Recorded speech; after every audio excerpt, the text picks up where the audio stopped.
Aretha Franklin, a brief biography. Aretha Franklin was an American singer, songwriter, and pianist, who is widely regarded as the Queen of Soul. Her long and successful career would lead her to be considered one of the greatest, most influential, and best-selling artists of all time. Aretha Franklin was born on 25 March 1942 in Memphis, Tennessee, to Clarence LaVaughn Franklin and Barbara Venice Franklin. Her father was a Baptist minister and civil rights activist, and her mother was a gospel singer and pianist. In 1944, when Aretha was only 2 years old, the family moved to Buffalo, New York.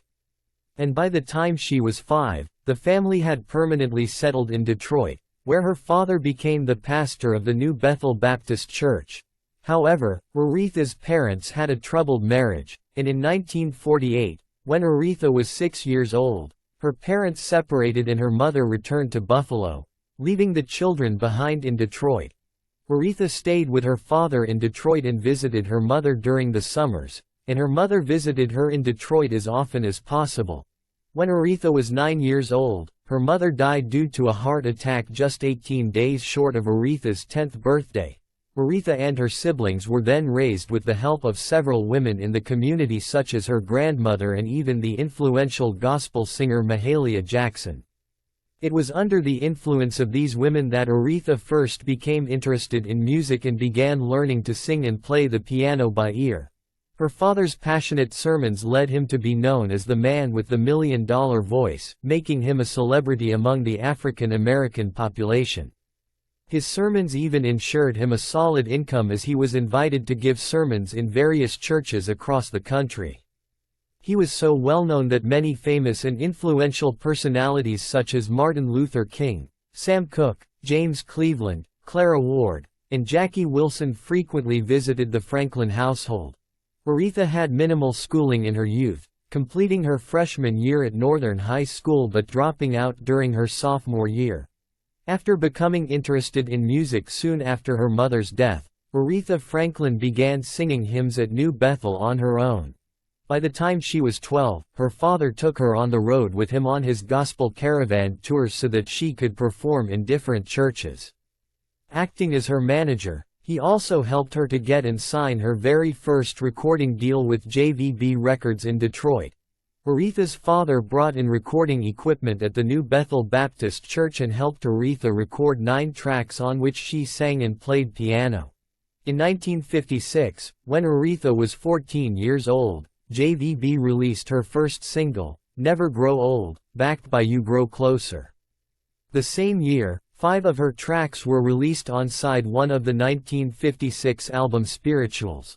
Also in the same year, JVB helped Aretha record her first live album, Songs of Faith, at New Bethel Church. But the album would not be released until 1965 by Checker Records. Aretha began frequently traveling to different places to sing. She traveled with the gospel music group The Soul Stirrers and even participated in the gospel circuit in Chicago, meeting other influential singers such as Dinah Washington and Mavis Staples. In 1968, Aretha, aged 16, went on tour with Martin Luther King. As a young singer traveling about the gospel circuit, Aretha Franklin met and was influenced by several leading African American musicians of the time such as Ray Charles, Marvin Gaye, James Cleveland, and Sam Cooke. Aretha first met Cooke when she visited California along with her father. Sam Cooke and Ray Charles would become 2 of her greatest influences. And James Cleveland, known as the King of Gospel, helped her to focus on her early career in a major way. In 1960, Aretha Franklin, aged 18, told her father that she wished to follow in the footsteps of Sam Cooke and start recording pop music instead of only gospel music. Her father agreed and the 2 moved to New York together, where her father helped her record 2 songs as demos for Columbia Records. Columbia was impressed and agreed to sign the 18-year-old Aretha.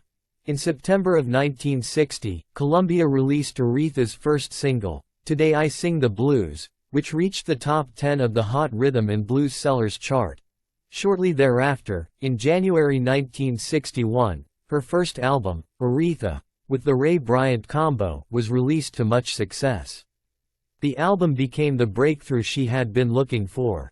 Her single, "Won't Be Long," entered the Billboard Hot 100 and R&B charts. The album saw her performing in various genres such as blues, vocal jazz, rhythm and blues, standards, and doo-wop. By the end of 1961, Aretha Franklin was considered the new star female singer, officially putting her on the map of American music. Her initial success was so great that Columbia released 2 more albums of hers, The Electrifying Aretha Franklin and The Tender, The Moving, The Swinging Aretha Franklin, in quick succession in 1962. As the 1960s unfolded, Aretha recorded more pop music, delivering several hit singles along the way. It was during this period that she came to be known as the Queen of Soul. Along with frequently recording singles and albums, Aretha also regularly performed in theaters and nightclubs, making up to $100,000 a year with her performances by the mid-1960s. She also made frequent appearances on rock and roll shows. Although Aretha Franklin was off to a great start with Columbia Records, her records failed to sell as expected, and she did not find commercial success. By the time her contract with Columbia came to an end in November 1966, she owed the label money due to poor sales of her records. That was when Jerry Wexler of Atlantic Records persuaded her to sign a deal with his label. Wexler hoped to make use of Aretha's gospel background, something which Columbia had failed to do. This change turned out to be one of the best decisions of her career. Her musical rapport with Wexler and the good working relationship they shared together led to a series of hits from 1967 until early 1972, during which time Wexler helped her produce the majority of her peak recordings with Atlantic. Aretha's first album with Atlantic, I Never Loved a Man the Way I Love You, was commercially successful and went gold. The success of the album catapulted her to fame. In another couple of years, Aretha Franklin became the most successful singer in the United States with several of her songs such as I Never Loved a Man the Way I Love You, Respect, and A Natural Woman reaching the top 10 singles on the charts. Her rendition of Otis Redding's Respect became her signature song and a feminist and civil rights anthem. Working along with Wexler, Aretha would go on to produce some of her most popular songs over the following years such as Think, Chain of Fools, I Say a Little Prayer and Ain't No Way. In 1968, Aretha won her first 2 Grammys and was even honored with a day named after her. In May of 1968, she went on her first tour outside the United States, and in June, she appeared on the cover of Time magazine. By the early 1970s, Aretha and Wexler continued to produce critically acclaimed and commercially successful albums such as Spirit in the Dark and Young, Gifted, and Black. And her singles such as Rock Steady, Spanish Harlem, and Daydreaming reached the top 10 singles. In June 1972, her live gospel music album, Amazing Grace, was released to massive commercial success. The album would go on to sell over 2 million copies and is still one of the best-selling gospel albums of all time. By the mid-1970s, Aretha's meteoric rise had begun to slow down and stagnate, putting an end to her tremendous success wave. By 1975, her albums were not selling that well and her singles were not as popular anymore. Her reputation as a commercially bankable star was on the decline, and apart from an odd song now and then, none of her songs had much of an impact. After Wexler left Atlantic for Warner Brothers Records in 1976, her subsequent albums, Sweet Passion 1977, Almighty Fire 1978, and La Diva 1979, were all commercial failures. In 1979, Aretha Franklin left Atlantic Records. Hoping to revive and rejuvenate her stagnant career, Aretha Franklin signed up with Clive Davis's Arista Records in 1980. Her first album with Arista, Aretha, was released in 1980, and it included the hits United Together and her cover of Redding's I Can't Turn You Loose, the latter of which was nominated for a Grammy. Her second album, Love All the Hurt Away, was released in 1981 and included her Grammy-winning cover of R&B duo Sam and Dave's Hold On, I'm Comin', and the popular title track duet with George Benson. Aretha's 1982 album, Jump to It, earned her the first gold album of hers in 7 years, with its title track becoming her first top 40 single in 6 years. All of a sudden, Aretha found her career back on track, encouraging her to take risks and experiment with her choices rather than stick to a formula and stagnate. She now desired to break away from the adult contemporary sound of her previous 2 albums produced by Luther Vandross and decided to strive for a younger sound with her next album Who's Zoomin' Who, which was released in 1985. This album was a great success and became her first album with Arista to be certified platinum, selling over 1 million copies and producing hits like the title track, Another Night, and Freeway of Love. Her next album, again titled Aretha, was released in 1986 and included the hit singles Jimmy Lee, The Rolling Stones' Jumpin' Jack Flash, and the international #1 duet with George Michael, I Knew You Were Waiting for Me. Along with recording albums, Aretha also toured regularly and provided vocals to TV shows. Toward the late 1980s, Aretha's popularity was once again in the decline. By the early 1990s, her albums were flops on the charts and were mostly commercial failures. Although a couple of her songs such as A Deeper Love, Willing to Forgive, and A Rose Is Still a Rose, were hits, the rest of them failed to leave any sort of impact. In 1998, Aretha Franklin had a memorable performance at the Grammy Awards, wherein, on a last-minute request, she sang Luciano Pavarotti's aria Nessun Dorma. Over 1 billion people across the world saw the performance and she received a standing ovation from the audience at the end of it. Aretha's final album with Arista, So Damn Happy, was released in 2003 and included the Grammy-winning song Wonderful. The following year, Aretha Franklin left Arista Records after more than 20 years with the label. Although Aretha Franklin was no longer the most popular or successful singer at the start of the 21st century, she continued to record songs and perform. In 2007, she won a Grammy for Best Gospel Performance for her song Never Gonna Break My Faith. In 2008, she released her 36th studio album, This Christmas, Aretha, which was also her first Christmas album. In 2009, she performed the patriotic song, My Country, 'Tis of Thee, at Barack Obama's inaugural ceremony. In 2014, Aretha signed with RCA Records and released her 38th and final studio album, Aretha Franklin Sings the Great Diva Classics, featuring 10 cover songs by female recording artists. Her cover of Adele's Rolling in the Deep debuted at number 47 on the Billboard chart, making her the first woman to have 100 songs on the chart. Although she did not tour as often anymore, Aretha Franklin continued to perform at special and important events in her final years. In 2017, she cancelled a few shows due to health reasons, sparking concerns among her admirers.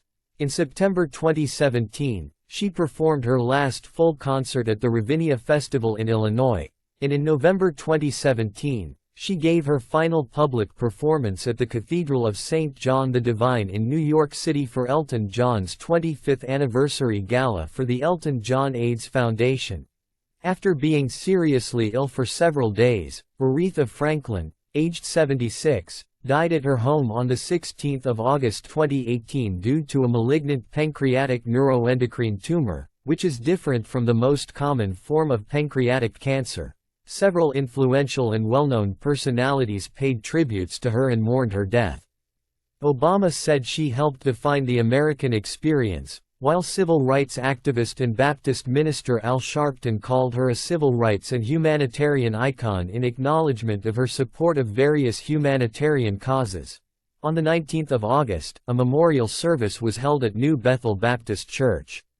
A public lying in repose was held at the Charles H. Wright Museum of African American History in Detroit, where thousands of admirers paid their respects. On 31 August, a homegoing service was held at Greater Grace Temple in Detroit, where personalities from various fields from entertainment to politics paid tribute to her. The event was covered by several news channels nationally and internationally. Aretha was interred at Woodlawn Cemetery in Detroit. Aretha Franklin is now widely regarded as one of the greatest and most influential singers of all time. She is often called one of the giants of soul in American pop music and is also considered one of the best gospel singers of all time. She is universally praised and lauded for her vocal flexibility, musical intelligence, beautiful and skillful piano playing, and the sheer range and breadth of her catalog. She fully embodied the connection between African American gospel music, blues, R&B, and rock and roll, in a way that few other musicians have been able to do. Apart from being a successful musician, Aretha was also a passionate advocate for numerous humanitarian causes over the course of her life. She involved herself in the struggle for civil rights, women's rights, and even Native American rights, donating money for these causes as well as taking an active part in demonstrations and marches. She also supported the struggles of indigenous people across the world. Over the course of her long and successful career, Aretha was honored with numerous awards and honors in recognition of her achievements in the world of entertainment. Some of the awards and honors she received are the Hollywood Walk of Fame, Grammy Legend Award, Grammy Lifetime Achievement Award, Kennedy Center Honoree, National Medal of Arts, Pulitzer Prize Special Citation, and several others. She became the first woman to be inducted into the Rock and Roll Hall of Fame and the second one to be inducted into the UK Music Hall of Fame. Aretha was also inducted into the GMA Gospel Music Hall of Fame and Memphis Music Hall of Fame. She frequently appears on various lists of the greatest singers of all time, the greatest artists of all time, and the greatest R&B singers of all time. Aretha's voice and musical achievements earned her a reputation as the greatest singer of her generation, often described as the voice of the civil rights movement and the voice of Black America. Post offices, streets, subway stations, and even asteroids have been named in Aretha's honor, and several universities have honored her with honorary degrees and doctorates. Her life has been the subject of movies, such as the 2021 biopic Respect, and TV series such as National Geographic's miniseries Genius, Season 3, thereby keeping her name and legacy alive in popular culture.